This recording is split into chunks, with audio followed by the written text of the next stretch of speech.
Hello students, இந்த வீடியோல நீங்க பார்க்க போறது சின்ன சின்ன டிப்ஸ் அண்ட் ட்ரிக்ஸ் எப்படி கார்ப்பரேட் அக்கவுண்டிங் எக்ஸாமை ஈஸியா நல்லா அழகா நம்ம வந்து கிராக் பண்றது அப்படிங்கறத நம்ம இந்த வீடியோல டீடைலா பார்க்க போறோம். So UG third year students current செமஸ்டர்ல நீங்க கார்ப்பரேட் அக்கவுண்டிங் எக்ஸாம் எழுதுறீங்க அப்படின்னா இந்த வீடியோ உங்களுக்கு ரொம்ப ரொம்ப யூஸ்ஃபுல்லாக இருக்கும்.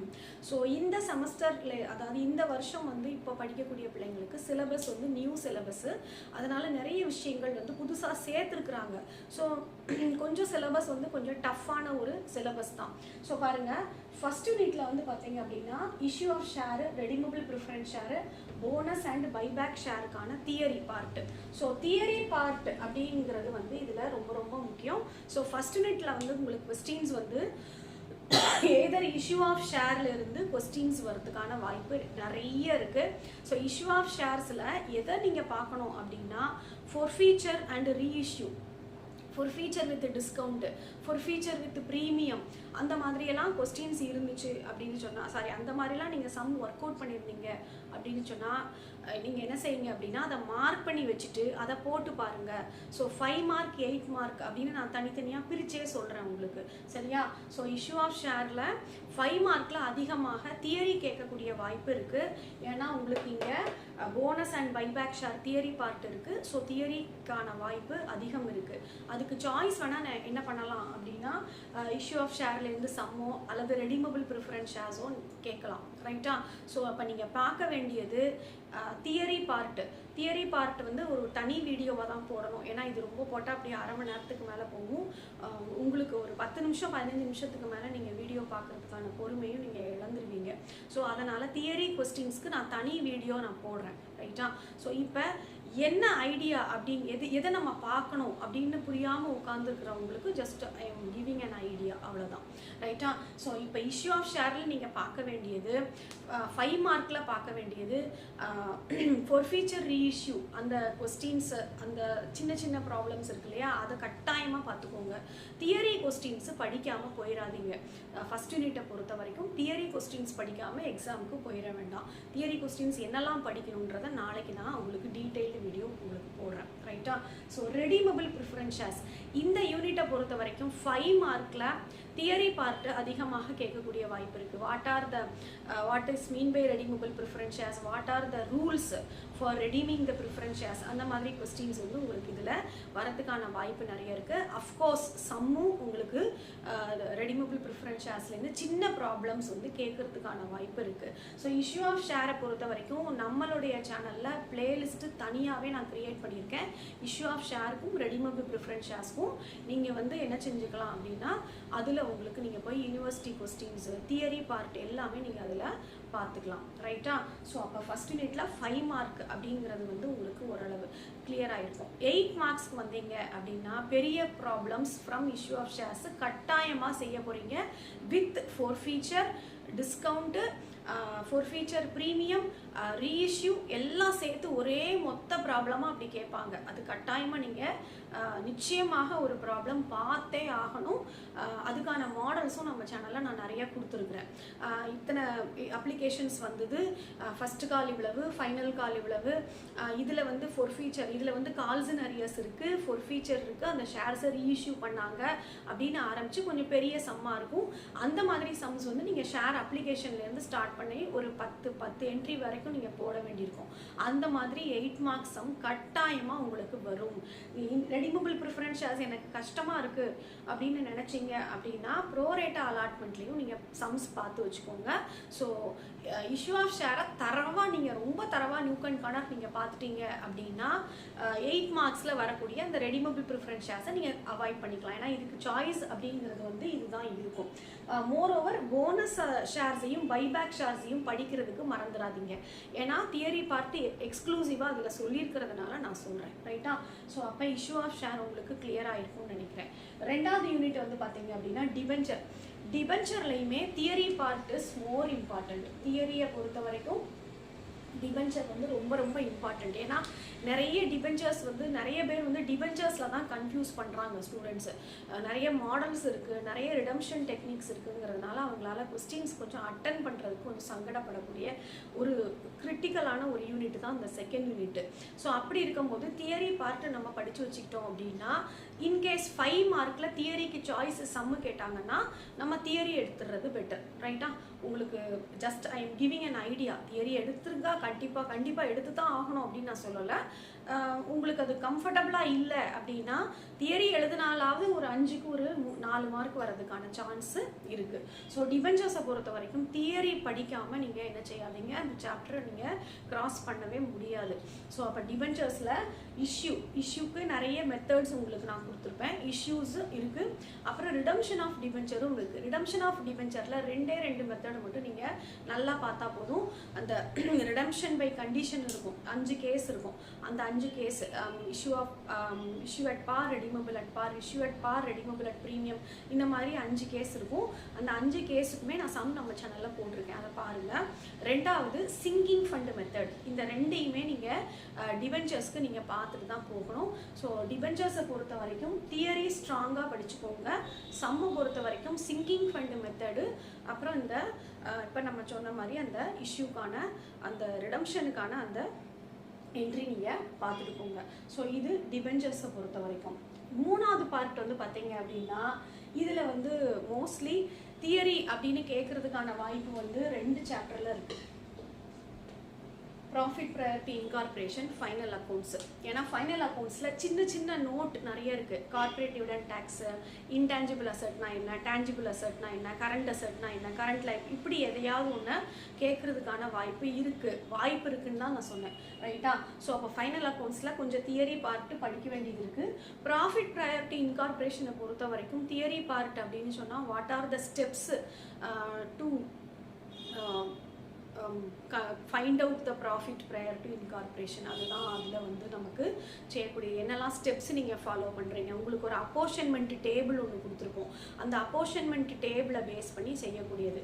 ஸோ 5 மார்க் அப்படின்றத பேஸ் பண்ணீங்க அப்படின்னு சொன்னால் இதில் வந்து தியரின்னு சொன்னால் ஃபைனல் அக்கௌண்ட்ஸ்லேருந்து கேட்கலாம்.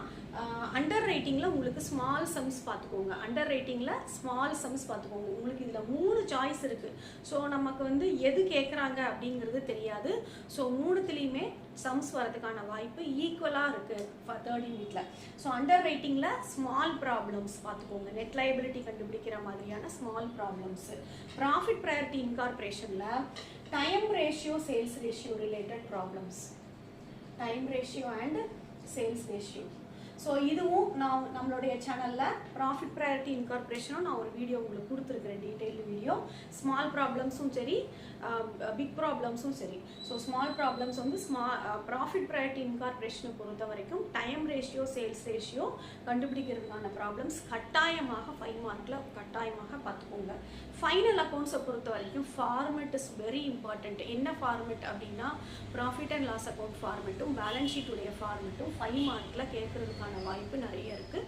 ஸோ அதை பார்த்துக்கோங்க. மோரோவர் தியரி பார்ட்டு ஃபைனல் அக்கௌண்ட்ஸில் கேட்பாங்க. அல்லது சின்ன சம்ஸு, ஸ்மால் சம்ஸு. எதில் ஸ்மால் சம்ஸ்னா ப்ராஃபிட் அண்ட் லாஸ்லேயே ஸ்மால் சம்ஸ்.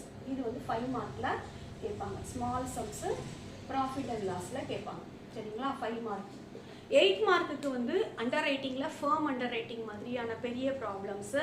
அதுக்கு பிறகு பார்ஷியல் அண்டர் ரைட்டிங், ஃபர்ம் அண்டர் ரைட்டிங்கில் 8 மார்க்ஸில் கேட்குறதுக்கு வாய்ப்பு இருக்குது. ஸ்டேட்மெண்ட், ப்ராஃபிட் ப்ரையாரிட்டி இன்கார்பரேஷனில் ஸ்டேட்மெண்ட் நம்ம போடுவோம்ல, ஸ்டேட்மெண்ட் போட்டு அதை நம்ம வந்து ப்ராஃபிட் அண்ட் லாஸ் அக்கௌண்ட் அந்த நோட் நம்பர்லாம் எழுதி நம்ம சம்மா செய்வோம். அது 8 மார்க்கில் கட்டாயம் ஒரு ப்ராப்ளம் வரும். Final accounts either profit and loss account or balance sheet or both, ரெண்டுமே கேட்குறதுக்கான சான்ஸு நிறைய இருக்குது. ஸோ 3யுமே நீங்கள் சம்ஸ் வந்து ஒரு சாப்டருக்கு ஒரு 3 சம்மாவது கட்டாயமாக ஒர்க் அவுட் பண்ணிக்கோங்க. ரைட்டு. அடுத்தது valuation of goodwill, shares, liquidator final statement. Theory part இந்த 3த்துலேயுமே உங்களுக்கு தியரி பார்ட்டு வரும். ஸோ வேல்யூஷன் ஆஃப் குட்வில்ல 5 மார்க்ஸ் எடுத்துக்கிட்டீங்க அப்படின்னு சொன்னால் உங்களுக்கு தியரி கேட்டாலும் நீங்கள் need for valuation of goodwill அல்லது factors determining valuation of goodwill அல்லது ஷேர்ஸ் இந்த மாதிரி தியரி நீங்கள் எதிர்பார்க்கலாம். வேல்யூஷன் ஆஃப் குட்வில்ல எல்லா மெத்தட்லையும் ஒரு சிங்கிள் மெத்தடாக நிறைய குட்டி குட்டி சம்ஸ் நிறைய இருக்குது. ஸோ அது ரெண்டுத்துக்குமே வரதுக்கான வாய்ப்பு இருக்குது. நெட் அசெட் மெத்தட்லையும் அவங்க கேட்கலாம், அல்லது வேல்யூஷன் ஆஃப் குட்வில்ல அந்த ஃபர்ஸ்ட் மெத்தட் இருக்கு இல்லையா, ஆவரேஜ் ப்ராஃபிட் மெத்தட், அதெல்லாம் 5 மார்க்குக்கு ரொம்ப ரொம்ப முக்கியம். அதெல்லாம் மிஸ் பண்ணிடாதீங்க. ஏன்னா அதிகமாக மார்க் வாங்கக்கூடிய சாப்டர் அப்படின்னு நான் சொல்றது இதில் தான். ஃபுல் மார்க் நீங்கள் வாங்கணும். இதில் இந்த சாப்டரு, அப்புறம் இஷ்யூ ஆஃப் ஷேர்ஸ்க்கான சாப்டர், அப்புறம் இந்த சாப்டர், இந்த 3 சாப்டர்லையும் நீங்கள் ஃபுல் மார்க் எய்ம் பண்ணணும் கட்டாயமாக. ஏன்னா இதெல்லாம் ஈஸியான சாப்டர்ஸ் தான், சரியா? ஸோ அப்போ இதுலேயும் நீங்கள் என்ன செய்யணும் அப்படின்னா ஃபுல் மார்க் எய்ம் பண்ணுங்கள். சப்போஸ் மேடம் லிக்விடேட்டர் ஃபைனல் ஸ்டேட்மெண்ட்டுக்கு சாய்ஸ் வந்து வேல்யூஷன் ஆஃப் குட்வில் கேட்டாங்க அப்படின்னா பெட்டர் நீங்கள் இதை எடுங்க. இதை விட இது வந்து உங்களுக்கு ஃபார்முலாஸ் இருக்கும், நல்லா நீட்டாக செய்ய முடியும், கொஞ்சம் ஈஸியாகவும் நீங்கள் செஞ்சுருவீங்க. ஸோ இதுக்கு சாய்ஸ் இது வந்துச்சு அப்படின்னா better you select this. Valuation of goodwill எடுங்க அல்லது ஷேர் எடுங்க. லிக்விடேட்டர் ஃபைனல் ஸ்டேட்மெண்ட் கூட நீங்கள் அதிகமாக யோசிச்சு அந்த கமிஷன்லாம் கால்குலேட் பண்ணுறதுலாம் நமக்கு தப்பு வரும், ரைட்டா? ஸோ இது ரெண்டையும் எடுக்கிறது பெட்டர். ஸோ 5 மார்க்கை பொறுத்த வரைக்கும் இந்த 3த்துலேயுமே அது மாதிரி இது ரெண்டுத்துலேயும் ஸ்மால் சம்ஸு, லிக்விடேட்டர் ஃபைனல் ஸ்டேட்மெண்ட்டில் அதிக கால்குலேஷன்ஸ் இல்லாத ஸ்மால் சம்ஸ் அல்லது தியரி எப்படி வேணால் அவங்க கேட்கலாம். ஸோ ஸ்மால் சம்ஸுக்கு நீங்கள் போட்டு பார்த்துக்கோங்க. 8 மார்க்கில் கட்டாயமாக மோர் தேன் 1 மெத்தடு கேட்பாங்க. இந்த ரெண்டுத்துலேயுமே more than 1 method. Valuation of goodwill, average profit, super profit, இது எல்லாம் கேபிட்டலைசேஷன் ஆஃப் சூப்பர் ப்ராஃபிட் எல்லாம் சேர்த்து ஒரே கணக்கு. அது மாதிரி வேல்யூஷன் ஆஃப் ஷேரில் net asset method, yield method, fair value method, இது எல்லாம் ஏர்னிங் கெப்பாசிட்டி மெத்தட், இதெல்லாம் சேர்த்து ஒரே கணக்கு. இப்படி 8 மார்க்கில் கட்டாயமாக ஒரு கணக்கு வரும். ஸோ அதனால மோர் தேன் 1 மெத்தடு கட்டாயமாக நீங்கள் எப்படி செய்யணும், எப்படி செய்ய போகிறீங்க அப்படிங்கிறத நீங்கள் ஒரு தடவை செஞ்சு பார்த்துட்டு போங்க. ஒரு சாப்டருக்கு 3 அல்லது 4 சம் கட்டாயமாக பார்த்துங்க. லிக்விடேட்டர் ஃபைனல் ஸ்டேட்மெண்ட்டில் கமிஷன் கால்குலேட் பண்ணுற மாதிரியான பெரிய சம்ஸ், ரைட்டா? அடுத்தது moving to the amalgamation, absorption, reconstruction. Theory part வந்து ரொம்ப முக்கியம். நீங்கள் எதுக்கு தியரி படிக்கிறீங்களோ படிக்கலையோ, இந்த சாப்டருக்கு தியரி படிக்காமல் போனீங்க அப்படின்னா இந்த யூனிட்லேருந்து வரக்கூடிய கொஸ்டின்ஸ் கஷ்டமாக இருந்துச்சு அப்படின்னா உங்களால் அட்டன் பண்ண முடியாது. தியரியை வச்சு நீங்கள் என்ன செய்யலாம், கொஞ்சம் நீங்கள் எழுதுறதுக்கான சான்ஸ் உண்டு. So amalgamation, absorption, external reconstruction, internal reconstruction. So இதுக்கு சாய்ஸு இது கேட்கறதுக்கான வாய்ப்பு இருக்குது. இன்டர்னல் ரீகன்ஸ்ட்ரக்ஷனில் ஸ்மால் ப்ராப்ளம்ஸ் நம்ம சேனலில் நான் நடத்தி போட்டிருக்கேன்.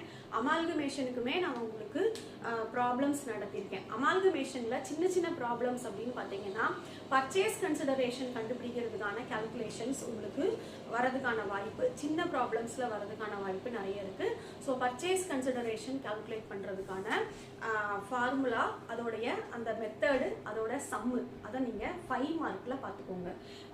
இதில் 5 மார்க்கில் உங்களுக்கு வந்து சின்ன ப்ராப்ளம்ஸ் இருக்கும். அதே மாதிரி தியரியும் உங்களுக்கு வந்து பார்த்தீங்க அப்படின்னு சொன்னால் இதில் உள்ள 5 மார்க்கில் சின்ன தியரியும் கேட்கறதுக்கான வாய்ப்பு இருக்குது. இந்த தியரி மட்டும் நான் உங்களுக்கு தனி வீடியோவை நான் உங்களுக்கு கொடுக்குறேன். பெரிய ப்ராப்ளம்ஸ் அப்படின்னு சொன்னால் நிச்சயமாக இதில் வந்து இந்த 3த்துலேயும் பார்த்தீங்க அப்படின்னா இந்த புக்ஸ் ஆஃப் பர்ச்சேசிங் கம்பெனி, இந்த புக்ஸ் ஆஃப் செல்லிங் கம்பெனி, இந்த ரெண்டுத்துலேயுமே வந்து உங்களுக்கு என்ட்ரிஸ் வந்து ஏதாவது ஒன்றில் கேட்க வாய்ப்பு இருக்குது. ஸோ செம்ம கேர்ஃபுல்லாக வாசிச்சுட்டு பர்ச்சேசிங் கம்பெனியில் என்ட்ரி கேட்டிருக்காங்களா அல்லது செல்லிங் கம்பெனியில் என்ட்ரி கேட்டிருக்காங்களான்னு பார்த்துட்டு நீங்கள் அதுக்கேற்ற மாதிரி நீங்கள் இந்த சம்மை அட்டன் பண்ணுறது ரொம்ப முக்கியம். அடுத்தது இன்டர்னல் ரீகன்ஸ்ட்ரக்ஷனில் பெரிய ப்ராப்ளம். ஸோ இந்த 3லேருந்து சம் இந்த 3ல் ஏதாவது ஒரு சம் கேட்டு இன்டர்னல் ரீகன்ஸ்ட்ரக்ஷன் கேட்டிருந்தாங்க அப்படின்னா better you choose internal reconstruction. Amalgamation எடுக்க வேண்டிய அவசியம் கிடையாது, ஏன்னா இதை விட அது ஈஸியாக இருக்கும். ஸோ எந்த கொஸ்டினையுமே என்ன பண்ணாதீங்க அப்படின்னா ஒமிட் பண்ணாதீங்க. So just have a